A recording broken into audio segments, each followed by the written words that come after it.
পানি ভর্তি একটি বালতির ওজন 12 কেজি। বালতির অর্ধেক পানি ভর্তি হলে তার ওজন দাঁড়ায় 7 কেজি। খালি বালতির ওজন কত? পানি সহ বালতির ওজন 12 কেজি। তারপরে যেটা বলছে সত্তরটা দিচ্ছে বালতির অর্ধেক পানি ভর্তি হলে, অর্ধেক পানি পুরা, এখানে কিন্তু পুরা ফুল বালতি পানি আছে এবং বালতির ওজনও আছে। অর্ধেক পানি ভর্তি হলে তার ওজন দাঁড়াবে কয় কেজি? আর 7 কেজি। তাহলে ওখানে কিন্তু পানিও থাকবে, এখানে দেখো অর্ধেক,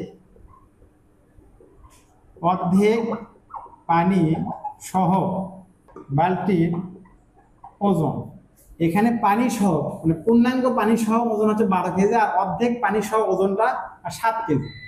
তাহলে এখানে 7 কেজি হওয়ার পর দেখো অর্ধেক পানি ওজন আছে, তার আর অর্ধেক পানি নেই। তাহলে এখান থেকে এই 12 থেকে 7 হয়ে গেল, তাহলে কি পরিমাণ কমে গেল? কমে গেছে কিন্তু 5। এখান থেকে এই যে বিয়োগ করে থাকো যে 12 - 7, তাহলে কিন্তু অবশ্যই 5। তাহলে 5 কেজি পানি কমে গেল। ওই 5 কেজি পানি অর্ধেক পানি ছিল, তাহলে অর্ধেক পানি 5 কেজি হলে পুরো পানি কত হয় বলো তো? পুরো পানি হবে 5 + 5 = 10 কেজি। পুরো পানিটা 10 কেজি, আর পুরো বালতির পানি সহ ওজন ছিল কত? 12 কেজি। তাহলে অবশ্যই আমরা 12 থেকে 10 বাদ দেবো, তাহলে খালি বালতির ওজন পাবো 2 কেজি।